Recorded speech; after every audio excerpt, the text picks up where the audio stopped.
손흥민 늙었으니 윙어로 그만 뛰어. 오른쪽 화살표. 과소평가 좀 그만. 토트넘과 재계약 앞둔 선 포지션 두고 설전. 손흥민을 과소평가하는 시선에 토트넘 후스퍼 전담 기자가 한마디를 했다. 영국 풋볼 런던이 토트넘 전담 기자 알라스데어 골드는 6월 30일 이하 한국 시간 여름 토트넘 상황에 대해 팬들과 질의응답을 했다. 눈길을 끄는 건 손흥민 관련 질문이었다. 한 팬이 토트넘은 손흥민을 스트라이커로 사용하고 더 많은 윙어를 구매해야 하지 않을까? 난 나이가 든 손흥민을 윙어로 보지 않는다. 최고의 스트라이커가 아니라면 손흥민을 왼쪽에 내보낼 이유가 없다고 했다. 손흥민의 스트라이커 기용에 대한 이야기였다. 크리스티아누 호날두가 윙어로 뛰다 나이가 든 후엔 스트라이커로 나서는 것처럼 최근 손흥민 중앙 기용이 많아졌다. 대표팀에 이어 토트넘에서도 그랬다. 지난 시즌 해리 케인이 바이에른 뮌헨으로 간 가운데 딱히 대체자를 찾지 않은 토트넘은 손흥민을 중앙에 썼다. 히샬리송이 있었지만 시즌 초반엔 부진해 손흥민을 중앙에서 쓰고 히샬리송을 좌측에 기용하는 경우가 있었다. 손흥민은 중앙에서 제임스 매디슨과 최고 호흡을 자랑하면서 엄청난 득점력을 보였다. 히샬리송이 10골을 넣은 후 부상으로 눕자 손흥민의 최전방 기용 횟수는 늘어났다. 최종 리그 기록은 17골 10도움이나 후반부엔 스트라이커보다 윙어로 나왔을 때 더 좋았다. 최고 포지션은 윙어로 보이나 나이를 고려할 때 이제 속도와 드리블 파괴력이 많이 떨어졌다고 판단하는 이들이 많다. 나이를 생각해 매각도 필요하다고 말하는 이들도 있다. 영국 TBR 풋볼은 손흥민이 토트넘을 떠나는 건 가슴이 아픈 일이지만 놓아주는 것도 이해가 된다. 손흥민은 곧 32살이 되고 이제 선수 생활 마지막을 향해 달려가는 중이다. 여전히 환상적인 선수이나 최고 수준에서 뛸 날이 얼마 되지 않았다고 했다. 이어 손흥민을 좋은 가격에 팔고 더 어린 선수를 데려올 수 있다면 사업적으로 토트넘에 좋은 일이다. 올여름에 손흥민을 보내는 건 토트넘에 좋은 일은 아니나 단기가 아닌 장기적 관점에서 보면 다를 수 있다. 월드클래스 공격수 손흥민은 토트넘에 필요하나 올여름 이적 가능성도 주시해야 한다고 주장하기도 덧붙였다. 풋볼 런던도 2024에서 25시즌을 앞두고 새 선수들을 데리고 오는 것도 중요하지만 슈퍼스타를 유지하는 것도 중요하다. 토트넘에서 가장 큰 선수는 주장 손흥민이다. 손흥민의 계약은 2025년에 만료되는데 아직 논의는 이루어지지 않았다고 전했다. 이어 매각이 당연하다고 볼 수 있는데 손흥민은 32살이 되므로 잠재적으로 계약 기간이 제공될 것이다. 토트넘은 연장 제한을 할 것인데 3년을 넘지 않을 예정이다. 토트넘은 잔인한 결정을 내려야 하며 몇 년 안에 손흥민과 관련된 결정을 불가피하게 내려질 것이다 고 언급했다. 골드 기자의 생각은 달랐다. 앞서 말한 팬의 질문에 손흥민을 너무 과소평가하고 있다. 손흥민은 여전히 토트넘에서 가장 강력한 공격수이고 프리미어리그 35경기를 뛰며 27골에 관여했다. 자리가 어디든 기회를 창출하고 득점을 할 선수다 고 답했다. 손흥민 내려치기에 단호하게 답변한 모습이었다. 한편 손흥민은 토트넘과 계약 연장이 유력하다. 영국 스포츠몰은 7월 1일 토트넘은 손흥민과 계약을 1년 연장할 수 있는 옵션을 발동한 것으로 예상된다. 해리 케인이 이적한 후 득점원이 된 손흥민은 그동안 아우디컵, 인터내셔널 챔피언스컵 이상 친선대회 우승만 해봤다. 일단 토트넘은 손흥민과 단기적 미래를 함께할 것이며 1년 연장 옵션을 발동해 2026년 여름까지 동행할 예정이다 고 말했다. 그러면서 손흥민이 자유계약, FA, 이적으로 떠나지 않을 듯 보인다. 토트넘은 손흥민을 중요 자원으로 생각 중이다. 다니엘 레비 회장은 손흥민의 연봉을 올려줄 수 있다. 9년 동안 기여한 보상으로 알려졌다고 했다. 사우디아라비아 페네르바체 이적설이 있지만 손흥민은 토트넘과 낭만을 지키며 잔류할 것으로 보인다. 오피셜, 토트넘, 1호 영입, 떴다. 6년생, 멀티플레이어 영입 완료. 오른쪽 화살표 등번호 14번 플러스 6년 계약. 토트넘은 2일, 한국 시간, 구단 홈페이지를 통해 구단은 리즈 유나이티드로부터 그레이를 영입하게 되어 기쁘다. 그의 계약 기간은 2030년까지고 등번호 14번을 달게 될 예정이다. 라고 공식 발표했다.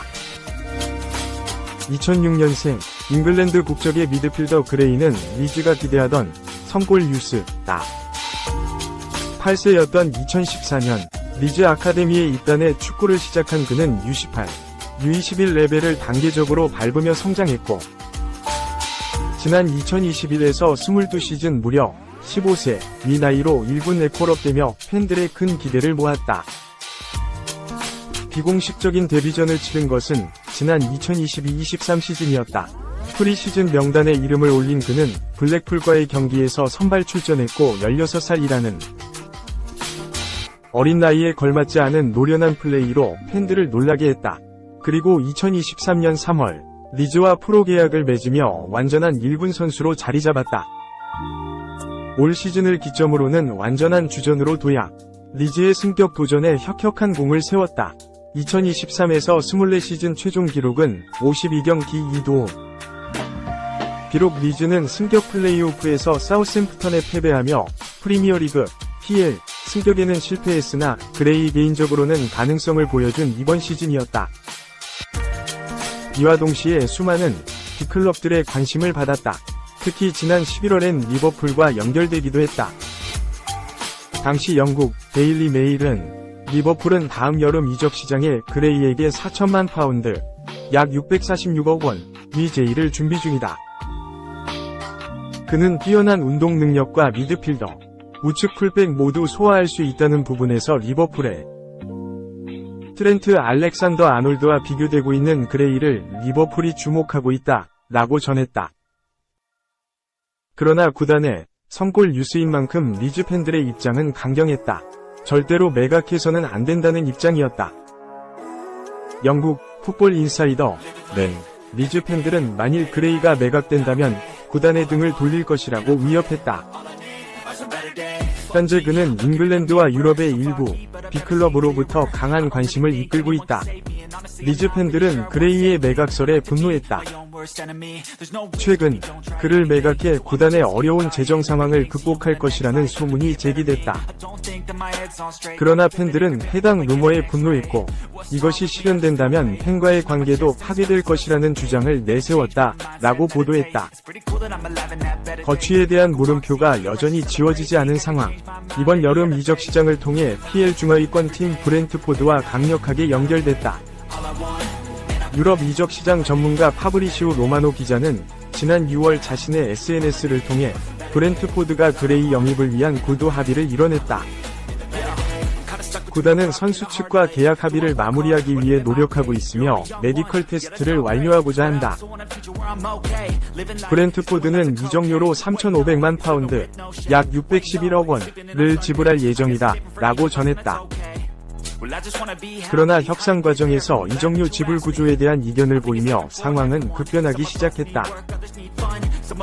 영국 스카이 스포츠는 그레이는 브렌트포드 입단을 위한 메디컬 테스트를 받을 예정이었지만 리즈는 브렌트포드가 제시한 이적료 지불 구조를 거부했다. 이와 동시에 토트넘이 리즈와 협상을 시작했다, 라고 밝혔다. 불과 3일 만에 협상은 크게 진전됐고 공식 발표까지 이어졌다.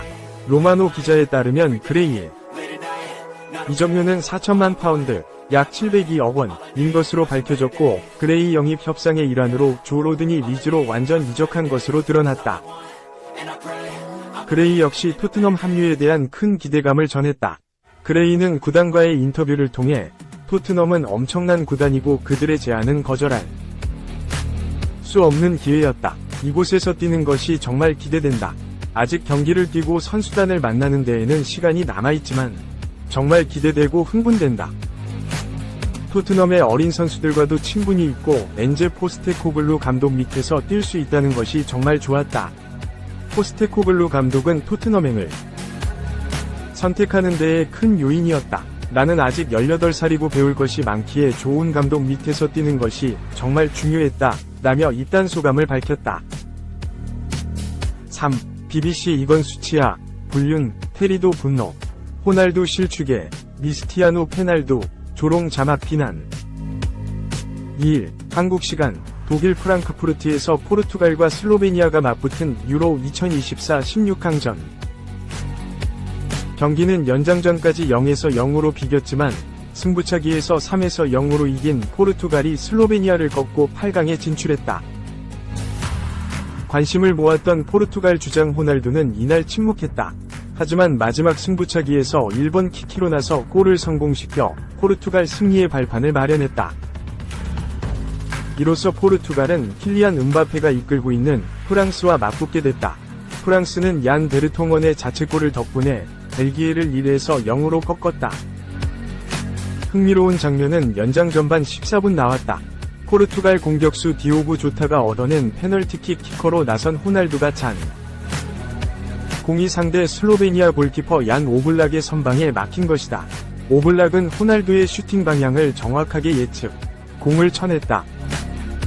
그러자 영국 BBC는 곧바로 자막 하나를 내보냈다. 미스티아노 페날도, 미스티아노 페날도 라는 글이었다.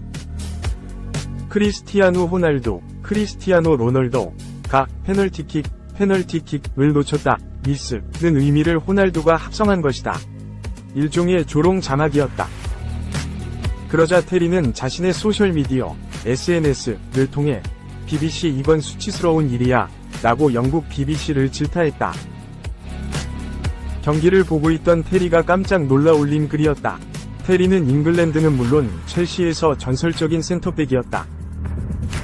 특히 첼시 유스 출신인 테리는 첼시에서 19년을 뛰면서 프리미어리그 5회 우승, 유럽축구연맹, 우에파, 챔피언스리그 1회 우승 등의 화려한 경력을 남겼다. 하지만 테리는 불륜의 상징이기도 하다. 테리는 결혼 전인 2006년부터 같은 국가대표 동료이자 같은 클럽 동료였던 웨인 브리지의 애인과 불륜을 저질렀다. 임신 후 낙태까지 한 것이 알려지면서 잉글랜드 주장 자리를 내놓아야 했다. 한편 호날두는 페널티킥 직후 얼굴을 감싸 쥐었고 연장 후반을 앞두고는 눈물까지 흘렸다. 어린 동료들이 한참 선배인 호날두를 위로하는 모습이 보이기도 했다. 호날두가 페널티킥을 실축한 것은 거의 2년 만에 처음이었다. 지난 2022년 2월 이후 처음이었다. 20경기 동안 한 번도 페널티킥을 놓친 적이 없다가 21경기째 놓친 것이었다. 호날두는 RTP와 인터뷰에서 의심할 여지 없이 이번이 마지막 유로 대회다. 하지만 나는 그것에 감정적으로 반응하지 않고 축구와 관련된 모든 것에 감정이입을 한다고 강조했다. 이어 경기에 대한 열정, 서포터와 가족을 보는 열정, 사람들이 내게 갖는 애정 때문이다. 축구를 그만둔다면 또 무엇을 해야 하고 무엇을 이겨야 하나? 승점을 1점 더 얻거나 1점 덜 얻는 것이 목적이 아니다. 사람들을 행복하게 만드는 것이 내게 가장 큰 동기부여가 된다고 강조했다. 또 그는 이제 우승 후보 중 하나인 프랑스와 힘든 경기를 앞두고 있다 면서 우리는 전쟁을 치를 것이고 팀은 잘하고 있다. 나는 항상 이 유니폼을 입고 최선을 다할 거다. 페널티킥을 놓쳤지만 책임감을 가져야 하기 때문에 가장 먼저 득점하고 싶었다. 평범한 일들을 마주하는 것이 두렵지 않다. 고 당당한 모습을 보였다.